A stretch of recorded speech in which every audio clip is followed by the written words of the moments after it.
about OGP and what we just discussed, in your view, should OGP in the future focus more on a broad set of issues, so let 1,000 flowers bloom, kind of the original idea, whatever countries want to do, so long as it's open government they can, or should we more explicitly adopt a narrow focus and maybe pick out a handful of areas in which we should go deeper? So if you think that it should be a broad set of issues, let 1,000 flowers bloom, so long as it's open government, let countries do whatever they want to do, this is the one end. If you think that we should kind of focus more, be more narrow, pick a couple of sort of flavors of the year, if you will, this end. And then if in the middle, if you are undecided, or if you have a more kind of compromise view amongst these two opposing ends. Everybody took their position? So maybe who's kind of, both of you are more or less at this end. So maybe one of you, both of you, why did you select this? Well, I think, from what I've understood so far about what you're doing, you're trying to implement a certain approach. So it doesn't necessarily mean that you have to dictate which issues countries are working on, because it has to be from the bottom up, right? They have to say what matters to them most at this or another moment. Now, I can't say whether, we can always trust the countries, especially the governments, to say that the issues that they want to work on are relevant or not relevant. So maybe when I say, it's a broad set of issues, so you're not limiting, like the countries can submit any issues they want, but you still have to approve it, right? In the end, well, yeah. We want more everything is approved, but they may get a lower score in terms of not relevance to open government. But so I think towards working to, implement this open government approach, I think it's better to open up the floor to more issues. Okay, good. Similar, or do you have anything to add? It's better to shine a light on them all, and then the governments can work on the ones that they see is the worst issues in their countries. So, Okay. But I think it's good to shine light on as much as they can. One of you maybe from this end, why you thought that it's actually we should focus more, we should have a narrower scope? I believe that when we're talking about a lot of things, we're talking about nothing. Because the main idea is spreading somewhere away. And when we're focusing on something in particular, on one very issue, it is more clear and it's gonna be more effective than spreading on different things. So, Somebody in the middle? Why you actually selected? I think that in order for countries to have more ownership to their own development, they should bottom up, not top down. So if you just tell countries which should be the focus for their own development, they might lose the ownership. And also, I think we all are very diverse, and we have to respect this diversity in every sphere of decision making. So while I think that there should be some topic that be top down, for instance, climate change, that is common for all and most stressing, I also think that there should be some other areas the country should decide on their own. And I think also this corresponds to this very core principle of the OGP, participation, that comes from bottom, not from the top. Thanks a lot. Again, there's no kind of correct or incorrect answer here.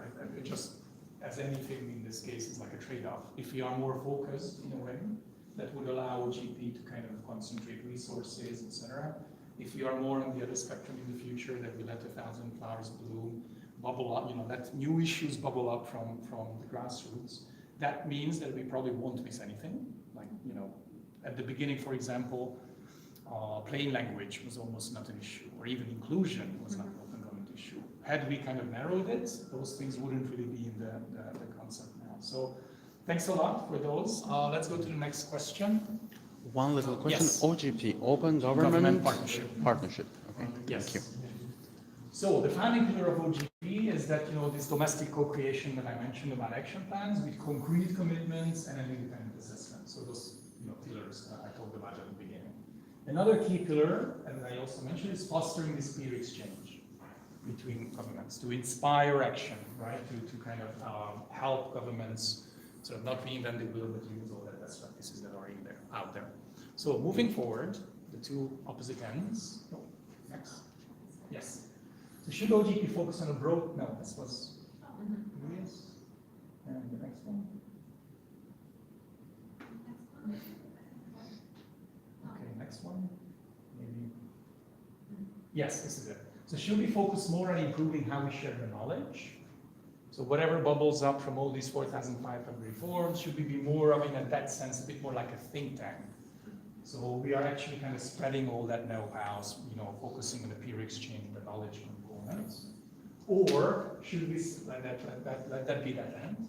Or should we actually improve this action plan mechanism?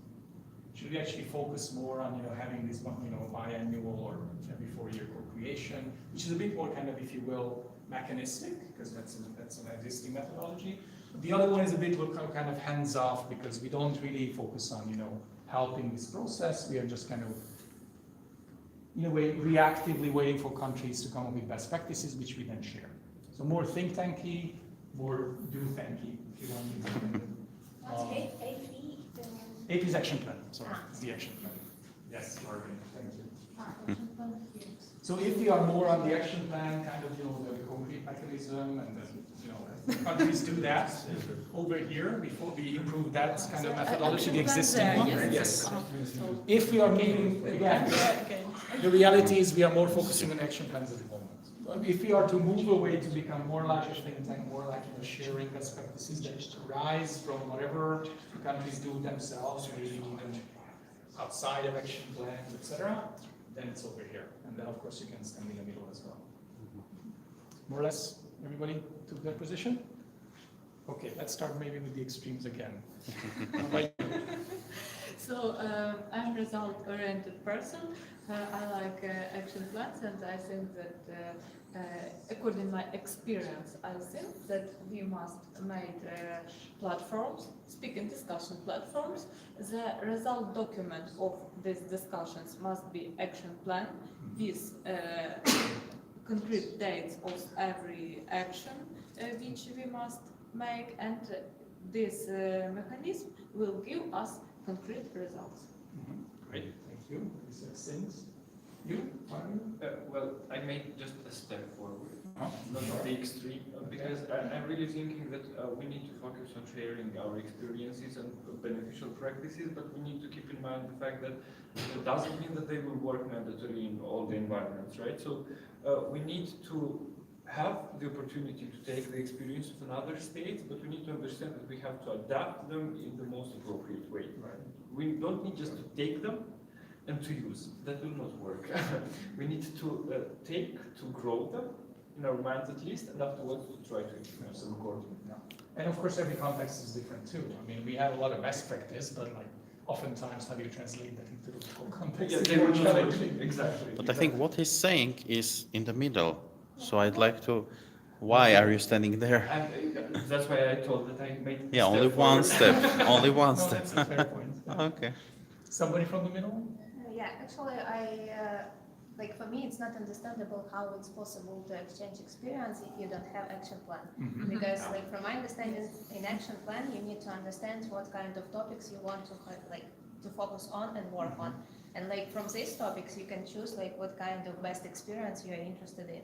Yeah. So that's why for me it's like impossible to choose Fair one point. of these, Yeah. because it's like really both in complex. It's I think work is the best. Yeah, let me give you an example, and I'm not saying this is what should happen, but this is what we see happening in some countries. Few, but some countries started actually having open government strategies. So much like they have an anti-corruption strategy, they actually started the spirit of this co-creation, the consultation, the citizen engagement, they enshrine within a strategy. And that way, they could, for example, do whatever they want to do related to whatever topic, they just do it in a co-creative spirit, which in a way is what open government is. So the ultimate goal, the mission, if you will, is that it's mainstreamed in everything government does. Now, I won't probably surprise you when I say that these governments tend to be like Nordic governments, etc. They have done this for a long time, it's kind of in their DNA, etc. They, in a way, could do this without a concrete OGP action plan. They don't necessarily have to submit it, because let's